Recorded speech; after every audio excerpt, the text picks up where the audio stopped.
face so much I could not believe it. Hey, Lloyd, you know the best thing about that bar dance was you and Lucy dancing? Oh, we had a good time once we got the hang of that square dance. Give us a little taste. Get some little taste.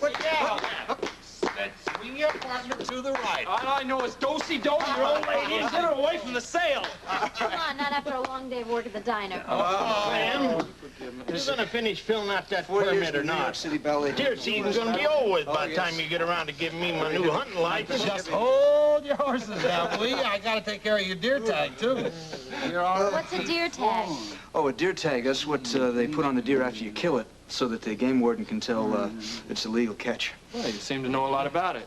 Do you have a lot of knowledge about guns? Oh, yeah, my daddy taught me quite a Talking bit. about guns, Clem, don't tell him my bill up yet. I think I'll buy myself a new rifle. Oh, you gotta Okay, check come out on, this let's 270 take a bolt look. action over here. It is too much. This one.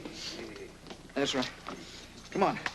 This is such a fine piece of machinery, I can't believe it. So, There you go. look at Boy, that. it sure is a beauty, Is that isn't it? nice? That's a fine one. Oh, Lloyd, check this thing out. Oh, well, I don't really know that much about guns. Oh, well, it's time you learn, man. No, I don't think I could kill anything. After you start, it gets easier. Then maybe you shouldn't start. Well, Lucy, it's like my daddy always used to say. Sometimes a man has to kill in order to live. Oh, your daddy used to say that, did he? Yeah. Isn't that a kind of a strange thing to say to your son? Oh, I don't think you understand, Lloyd.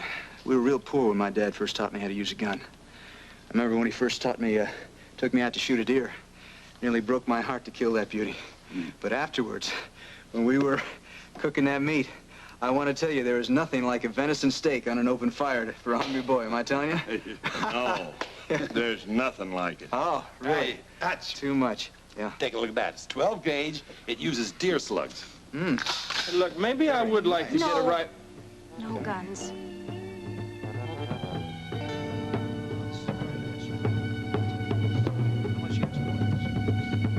It's not a bad idea. Is this a shotgun? Hey, Hutch. Yeah. Lloyd, It's really nice. can I ring up any more gun sales? Oh, no, I'm afraid I can't afford one now, Clem. Neither can we. Lloyd and I are trying to save up our money, you know. Oh, well, that's too bad, because I was thinking that maybe we could take some of that money away from you two city slickers in a game of poker one of these nights. Say, that's a good idea. How about tonight? You fellas game? Well, I know that I am. How Hey, about you, that Lloyd? sounds great to me. Poker sounds good. Well, we could play out to our house. The wife's going to a circle meeting. Yeah, are we going to need a couple other players or I'll something? call Pop Calhoun. His wife will be going to that same circle meeting. Okay, then. Let's make it right after supper. Lloyd, Right. what if you lose? Lose? Darling, me lose? Hey, we're going to show these boys how to play poker, right? That's right. Okay. Now, listen to that now. You know, they think that they're going to skin us local yokels. You boys are going to be in for a big surprise. Well, we'll see about that. Well, I really don't think we can afford this, Lloyd. Well, what kind of stakes do you sharks play for around here? Table stakes. What? What does that mean? That means the sky's the limit, darling. Well, then you can't play. Lloyd, I mean, you know, he could lose all our money, you know. you going to let yourself get henpecked like that? Hey, you aren't going to let this start before the honeymoon even starts, No, huh? absolutely not. The honeymoon is not going to end with this kind of behavior. I am going to play poker tonight. You're on. All right? I'm going to show this lady who's the head of the household. Don't you think that that's appropriate? That's all right with me. It's This gonna be lady fun. can kick you out of the household, too. Whoa-wee! Now, are you going to take that kind of talk from your little lady?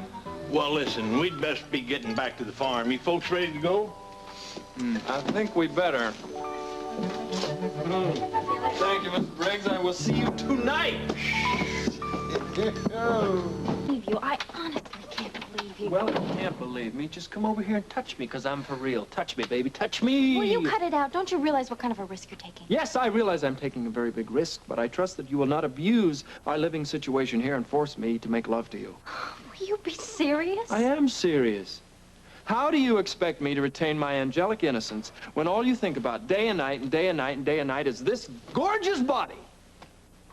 You are the most irritating, the most obnoxious, the most The endearing. most in love man you've ever seen in your life. Isn't that the truth?